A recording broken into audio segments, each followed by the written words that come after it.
Hey guys, so I just want to let you know this will be our last video for our remote learning. It's actually our last lesson. So we're doing the second part of statistics or probability. But before we did that, I just did want to take a second and tell you that just because this is our last lesson, that means it's the end of fourth quarter, which means it's the end of the year, and I just can't believe it. So I really just wanted to say thank you for all the work you've been doing. I know this has not been what you'd want. I just couldn't imagine not seeing you guys after spring break and not having a formal goodbye to say. So if you, once you guys do your last lesson, if you wouldn't mind taking a minute and just send, an email or a text or something, just kind of let me know how you're doing, and that hopefully maybe you can make some plans this summer. I don't know. I hope we get back to normal, but I don't know. So I will give you your lesson for this week. Next week, actually, through the May 29th is still part of the school year. But that last week is just make up for this class. So this last lesson you'll go back into gradebook, check everything, see if there's anything you need to make up.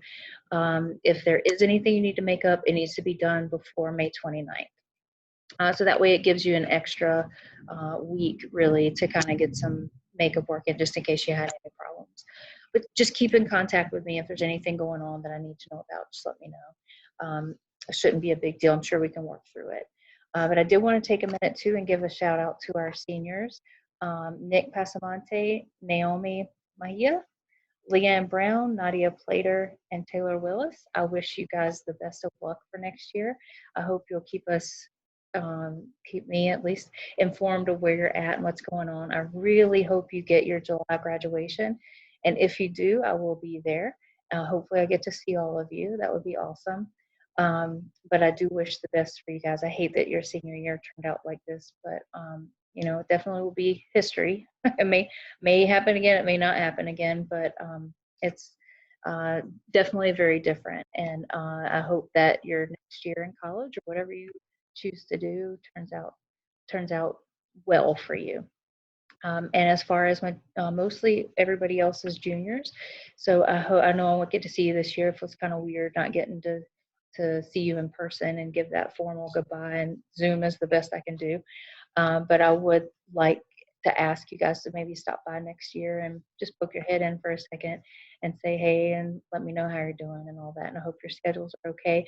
You can always email me if you're unsure about your schedule for next year or whatever, questions you have. Please, you can always email me, text me to the number that you have. Anything that I can help you with, I would be happy to. All right, so we're going to go ahead and start the lesson here. I am going to turn the video off so you don't have to watch my face. Let's see, and then we'll go to our lesson. Okay, and just so everybody knows, we actually, up through third quarter, we had the opportunity to get most of the algebra portion of this class done. So the college algebra is what I would call it. And then we really didn't, the trig and the stats you had to do on your own. And I tried to pick things that I felt like you could do on your own without being in school. So that's why they've been very, very basic. So whatever class you go to next year, and all the teachers are prepared for this. I mean, we all know that this is going to happen. We're going to have students who didn't quite get that last quarter of information when we do actually go back next year. So if you go to pre-calc next year, you'll have everything you need pretty much for the college algebra portion of it. But when you get to stats, you'll be a little bit farther behind. And when you get to trig, but every student's going to be the same. So your teacher should be well prepared for that, or at least understand that that's going to happen. Okay, so what we're doing here is what I feel to be the second portion that's easy enough for you to do at home. And it's really just going over probabilities again, but we're going to have to put them into categories. They're either a disjoint or an overlapping. So if you will turn in your workbook to page 300, and we're going to just take a couple of little notes here about what it means to be overlapping or disjoint. Okay, so So what you're going to be asked is something, this A and this B here stand for events. So when it says probability, that's what the P stands for, the probability of A. That means the probability that A happens. Okay, so, and then the second one obviously is probability that B happens, which would be a different event. So I'll give you some examples here, but what we're trying to do is figure out the difference between what disjoint versus overlapping means. Okay, so disjoint means basically they have absolutely nothing to do with each other. So if I took a die and I was going to roll a die, six-sided die, I'm going to roll that and then I'm going to choose a card.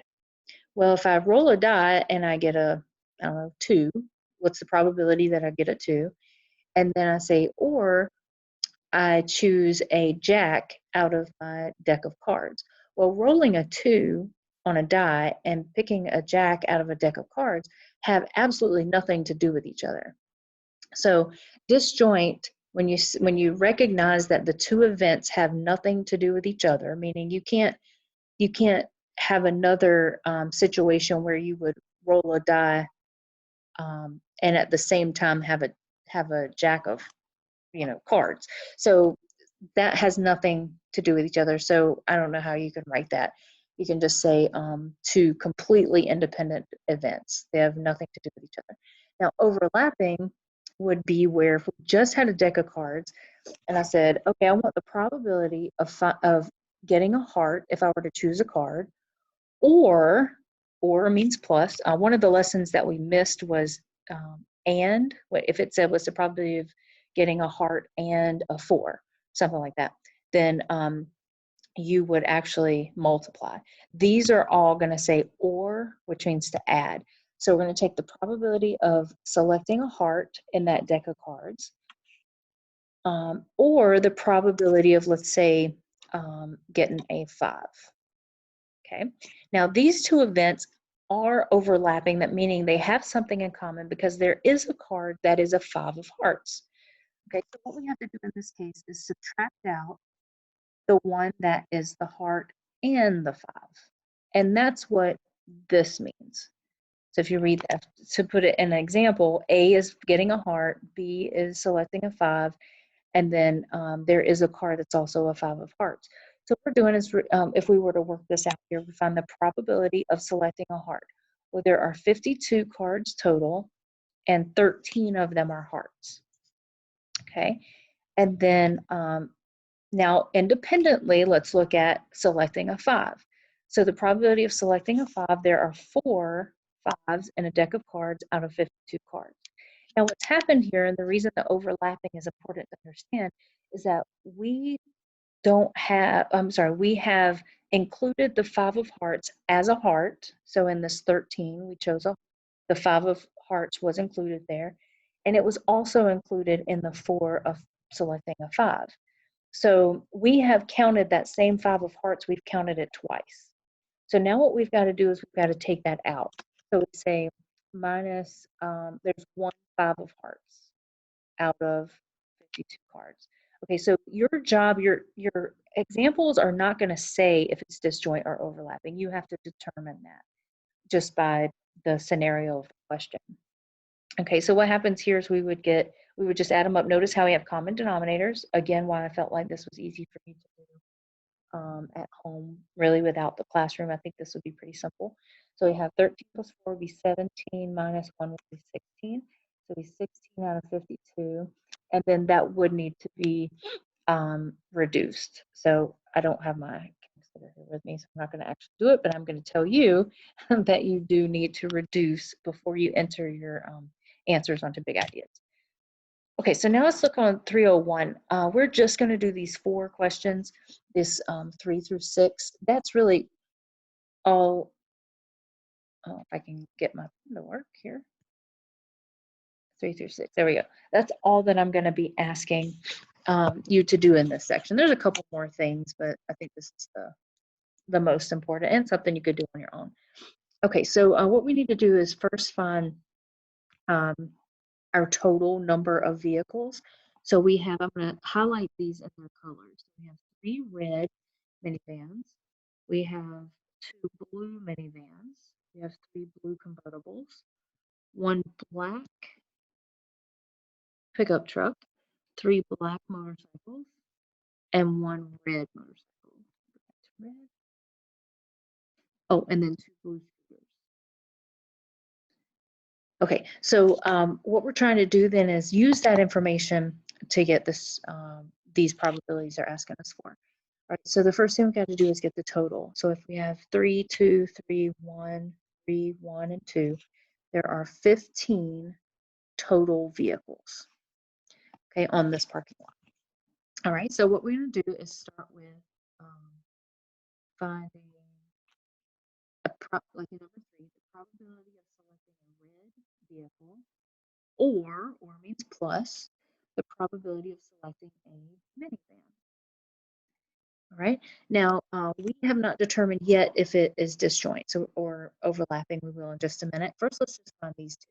So the probability of a red vehicle is going to be the 3 red minivans and the 1 red motorcycle. So that would be 3 and 1, which is 4. So we're going to have 4 out of 15 as our probability for selecting a red vehicle. For the minivan, we have, if you just look at the minivans, regardless of the color, we have 3 and 2. So that would be 5 minivans out of 15. Now the question is this disjoint or overlapping? And because we do have a red minivan, that means both of these things together, we do have that in our situation, then it is going to be overlapping. So we're going to have to subtract out the probability of the red and minivan. Okay, so in this case, we subtracted out if there were 3 red minivans. Okay, so again, the reason why we're doing this is because those 3 were added in for the red vehicles. They were also added in for the minivans, which means they were added in twice. So now I've got to take one of them out. Okay, so I added 3 of the reds, and then I added those 3 again for the minivan, which gives me 6, but I don't have 6 red minivans, so that's why I had to take them out once, which is the -3 part. So now I'm still looking at 3 red minivans in the midst of my problem. Right now, we have common denominators, so we don't have to worry about that. 4 plus 5 is 9. 9 minus 3 is 6. And this is where I was saying we do want to reduce. If you're doing this in big ideas, 6 over 15, it will give you a wrong answer. I do need to reduce that. So I'm going to divide top and bottom by 3, which would give me 2 over 5. So 2 over 5 is my answer.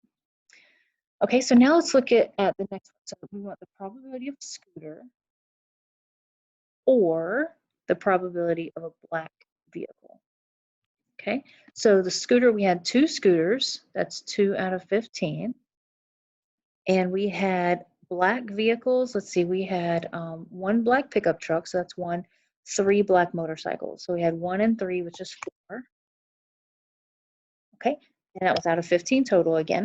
Now the question is disjoint or overlapping. Well, do we have any black scooters? And we look back and say, no, we don't have any black scooters, which means it's not overlapping. So what I have here works out just fine. 2 plus 4 would be 6 out of 15, which is kind of weird. That was the same as the top answer. That's not normal.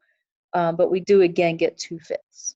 Okay, so what that means is that 2 out of 5 times you would select a scooter or a black vehicle. Or like at the top, 2 out of 5 times you would select a red vehicle or a minivan. Okay, let's do these last few here. Same situation, so we're gonna go back and do black. Let's see, probability of a black. Oh my gosh, I'm trying to use this new mouse that I have, and it's moving my pages for some reason. So the probability of a black vehicle or a motorcycle. That does not mean a black motorcycle. It just means a motorcycle, period. Okay, I don't know why it's done. Okay, so the probability of a black vehicle, period, is going to be 1. I think we already found this one, so that was 4. 4 out of 15. And then we're going to add that to the motorcycles. We had 3 black and 1 red motorcycles. So we 3 the other 4 again. Okay, and this time it is disjoint. And I know that because, um, I'm sorry, it's overlapping because I have black motorcycles. So we're going to take out however many black motorcycles there are, and there are 3. So 3 out of 15 will be what we take out. That's the probability of the black and motorcycle. Okay, so we had that would be 8 times 3 would be 5 over 15. Again, we need to reduce that. We're going to do that 3. And my final answer would be not 3, I'm sorry, 5. So would be 1/3.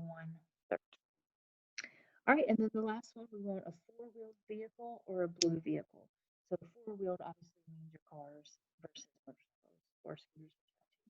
So 4-wheeled vehicle would be, let's see, 3 minivans, 3, 4, 3, 5, 8, 9. So I got 9 out of 15.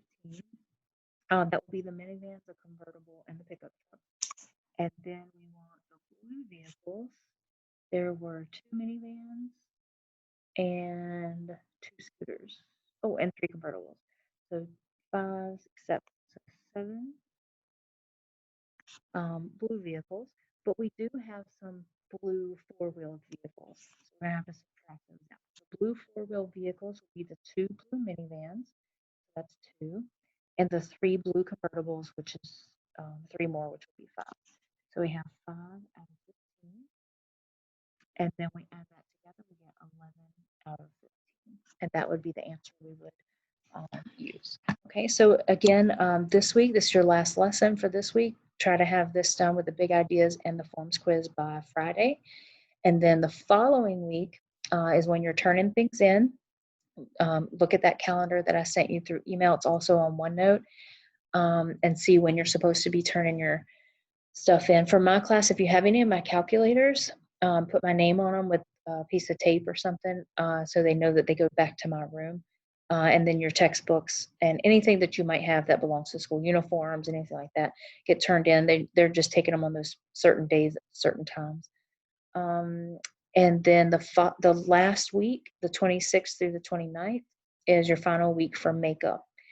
So what you're going to want to do is go back into Crosspoint, see if you have anything that's missing. If so, do it at that time. Again, stay in contact with me and let me know. And I hope you guys get to have a great summer and do whatever it is you wish to do and just be happy. And I will see you guys later. Bye.